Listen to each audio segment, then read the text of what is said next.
Dans cette quatrième partie, on va boucler la boucle à quelque part entre les classes qu'on a vues tout à l'heure et on va voir comment utiliser les classes ainsi que des méthodes de programmation orientée objet comme l'héritage pour pouvoir implémenter à l'aide d'arbres un ensemble de nombres.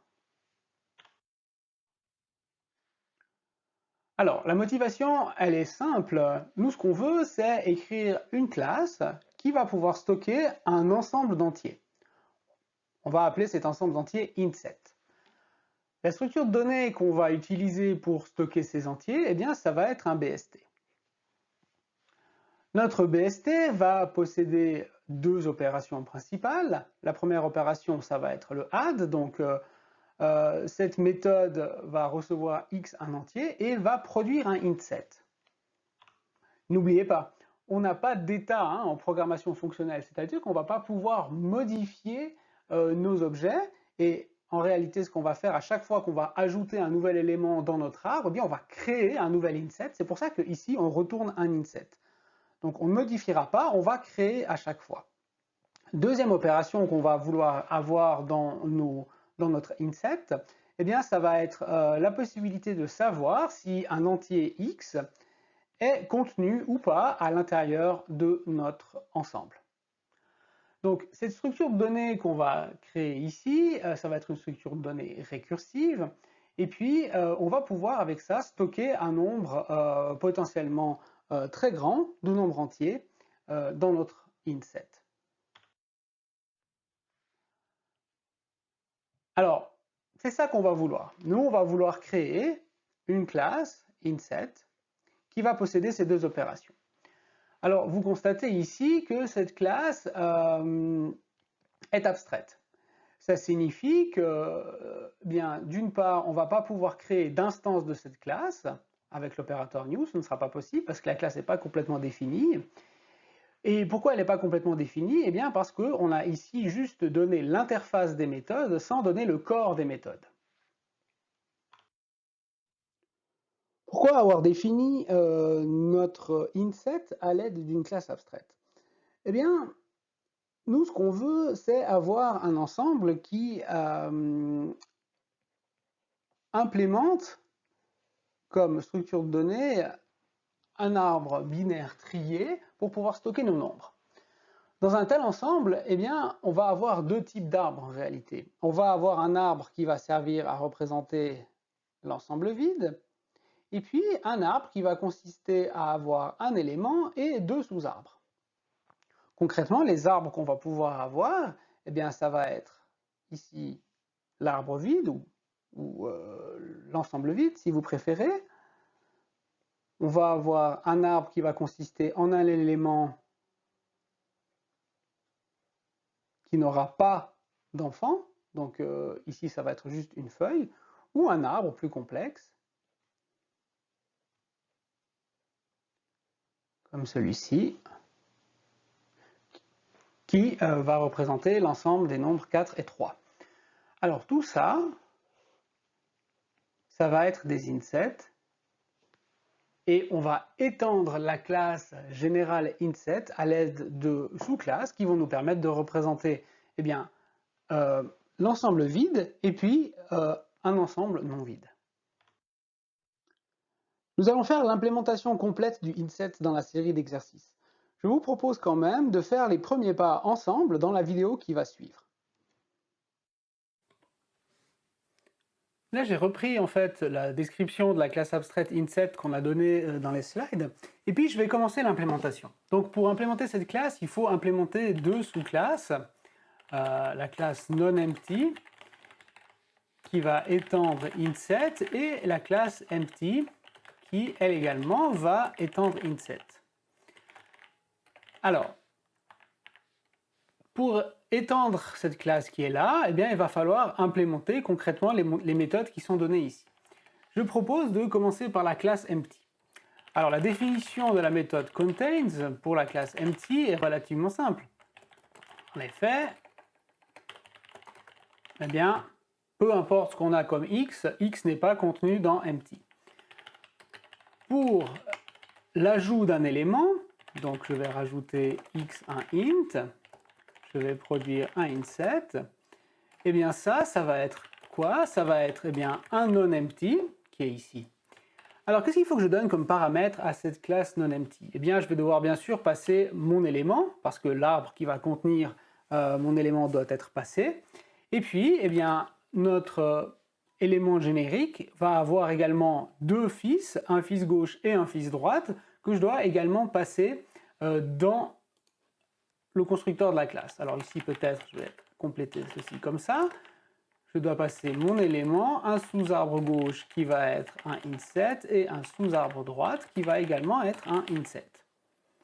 Je vais prendre un peu plus de place ici pour qu'on puisse bien voir. Voilà, voilà mon constructeur.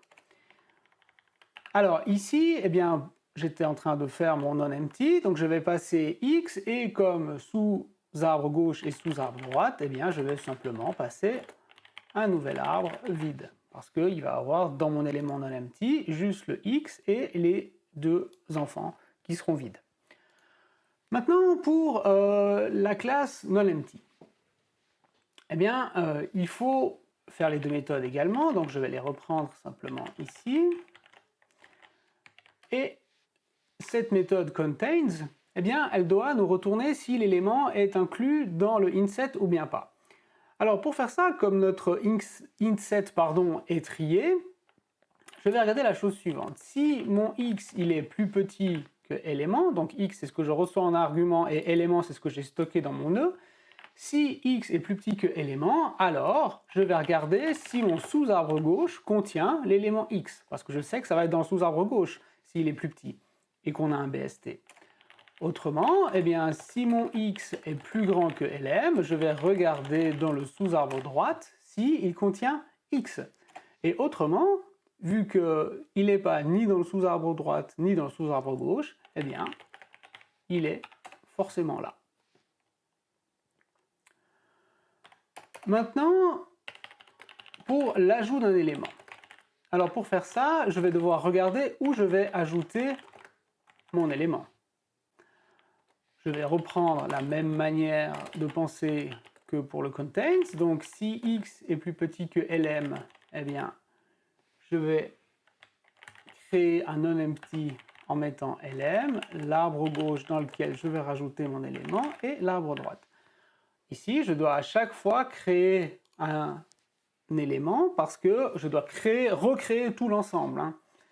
Et donc là, je fais ma descente récursive de mon arbre en reprenant la même idée. Je reprends mon élément qui se trouvait à cet endroit-là, je ne touche pas le sous-arbre gauche et je rajoute dans le sous-arbre droite mon x. Si finalement j'arrive à l'endroit où mon élément doit se trouver, je vais retourner this. Avec ça, j'ai implémenté mes sous-arbres, mes différents types d'arbres, et puis je peux créer un set, par exemple un inset comme ceci, empty, et je peux y ajouter un élément, et si j'exécute, vous voyez, j'ai mon arbre non-empty qui a été créé. Ça, ce sont les premières étapes pour l'implémentation de la classe inset, et vous allez pouvoir faire les autres étapes, notamment l'affichage, dans la série d'exercices. Si on revient sur l'implémentation que j'ai proposée pour le inset, on a vu qu'on avait fait une sous-classe empty qui étendait inset. Alors, en réalité, on doit avoir qu'une seule instance de empty. Cela ne fait pas de sens d'avoir plusieurs objets différents pour empty. C'est un peu overkill. Alors, pour pouvoir avoir une seule instance à un seul moment, c'est le design pattern singleton. Et donc, nous, ce qu'on souhaite avoir, c'est un singleton object pour empty. Pour faire ça, c'est extrêmement simple en ce cas-là. On va simplement remplacer le mot-clé class par le mot-clé object. On va donc avoir, au lieu de class empty qui va étendre inset, on va remplacer ça par object empty et on va avoir un singleton à la place. Les effets de ce singleton, c'est d'une part qu'il va exister toujours qu'une seule instance de cet objet, qu'on ne va pas pouvoir créer des instances supplémentaires. Et puis, eh bien, ça nous donnera le pattern singleton gratuitement. On peut le voir aussi, cet objet singleton ici. Là, je définis en fait un programme, donc object insetApp, qui va étendre app. App, c'est ce qui va nous donner l'équivalent d'un main, si vous voulez. Et ça va définir un programme exécutable lorsqu'on fait quelque chose en dehors de la worksheet, par exemple. Dans cette leçon, ce qu'on a introduit premièrement, c'était la notion de classe.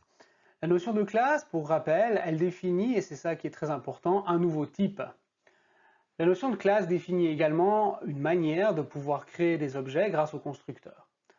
Les objets ont des membres qui peuvent être accédés grâce à l'opérateur point. Ces membres peuvent être des méthodes ou des attributs. On peut également étendre des classes grâce au mécanisme de l'héritage.